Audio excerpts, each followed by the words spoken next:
The rope creaks. A man screams, and bones begin to separate. This is the rack, a machine designed not to kill, but to undo the human body. Limbs stretch beyond limits until joints burst and skin tears open like parchment. A person can grow half a foot taller before they break. If the torturer stops, the pain doesn't. The waiting is worse. Knowing the gears will turn again. Knowing you will hear yourself rip. Guy Fawkes endured it in 1606. His signature afterward was a trembling smear, the handwriting of a man whose hands no longer worked. Across medieval Europe, confession wasn't found through truth. It was carved out of suffering. A collar of inward-facing iron spikes forced prisoners to sleep standing, every breath cutting deeper into their throat. A steel frame known as the scavenger's daughter compressed the body inward until blood vessels burst in the eyes. And for those condemned before a crowd, flames licked skins slowly, fueled by green wood designed to burn long, not hot. Torture wasn't chaos. It was process. A theater of power staged with tools built to destroy hope before flesh. Tonight, we open that toolbox. 20 devices, 20 ways humans learned to turn pain into obedience. And each one asks the same silent question: how much suffering does it take to make an innocent person confess? For medieval rulers, pain was policy, fear the leash, public spectacle the chain. The rack pulled the body apart inch by inch.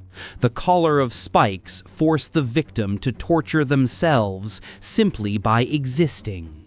The scavenger's daughter did the opposite, crushing the body inward until lungs fought for a single breath. Burning at the stake, the most public of punishments, turned death into a sermon of fire. Truth didn't matter. The appearance of guilt did. In an age ruled by monarchy and church, confession was considered divine evidence. Torture became the tool to extract God's will.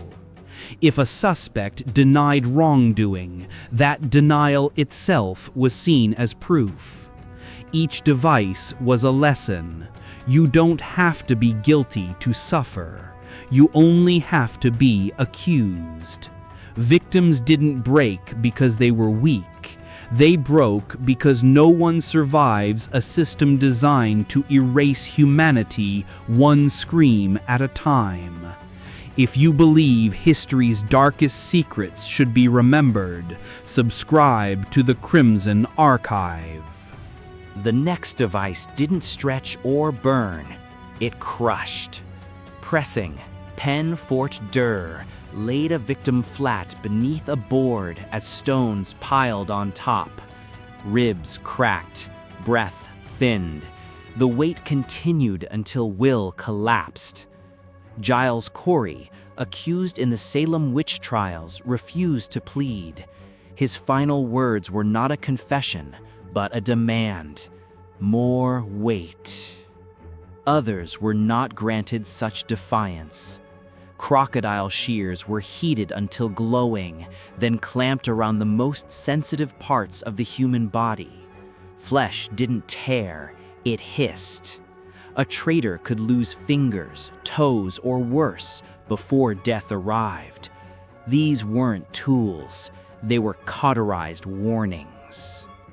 Some tortures weaponized the simple act of movement. The strappato bound hands behind the back and hoisted victims into the air. One drop, shoulders tore free from their sockets. A second drop, nerves ruptured. The Inquisition made sure the screams echoed through church corridors. But brutality didn't always draw blood. The branks, a metal mask fitted with a spiked bit, silenced troublesome women. Speaking shredded their own mouths. Humiliation was the real punishment, mocked by neighbors as they bled for words once spoken. The garrote ended life seated. An iron collar tightened slowly with a screw, crushing spine or airway. Not chaos, calm, intimate death. Sometimes one final prayer, and then the bolt-pierced bone. Pillories and stocks were deceptively simple. Restraint invited cruelty.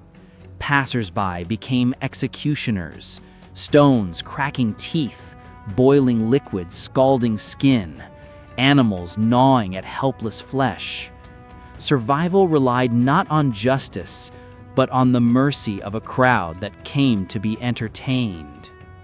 The coffin cage suspended a naked body in the air, too exposed to sit, too constrained to move. Sun-baked skin, birds plucked wounds. Days passed as the body turned into a billboard for fear. The knee splitter targeted what made us mobile. Spikes through joints turned walking into a memory. A person could leave the torture chamber alive, but never again as they were. Tar and fire, a sailor's nightmare. Boiling pitch brushed onto bare skin before the torch touched. The flame clung like glue. A man became a living lantern for the crew to watch and remember. Some tools were small, their results catastrophic. Thumb screws crushed fingers into pulp, turning hands into useless, throbbing stumps. A quill could no longer be held, but a confession could still be forced. The chair of nails waited patiently. Hundreds of spikes pierced the skin, each heartbeat pushing iron deeper. A heated version turned the chair into a smoldering throne. Prisoners fainted, revived, and fainted again, until they spoke or bled dry. A voice can be taken by fire or steel. The iron gag forced the tongue down while its edges cut deeper with every attempt to breathe. Silence wasn't a choice. Silence was survival. Some punishments mocked the crime. The drunkard's cloak, a barrel worn like armor, dragged offenders through town. Children laughed, but cold wood burned into skin. Muscles failed, and dehydration stole dignity night after night. But others were built for the opposite of laughter. The Spanish tickler, hooked like claws, shredded muscle from bone. Heated red, it peeled skin away in ribbons. Interrogators worked slowly. They weren't racing the clock. They were savoring the screams. The breaking wheel turned execution into anatomy. Every limb destroyed methodically. Bones snapped under iron. Then the shattered body was woven into the wheel itself and raised high. Not allowed to die, forced to be seen. And then there is the darkest punishment recorded in ancient chronicles. A death so slow, historians questioned if humans could be capable of it. Scaphism. A body pinned between wooden shells, milk and honey force-fed until the stomach revolted. More honey smeared across exposed skin. Insects arrived first as a nuisance, then as caretakers of death. Wounds opened, eggs hatched, flesh decayed while the heart still beat. A week could pass before the victim begged for death, 2 weeks before it arrived. This was not punishment for a crime. It was an experiment in suffering. These weren't tools of justice.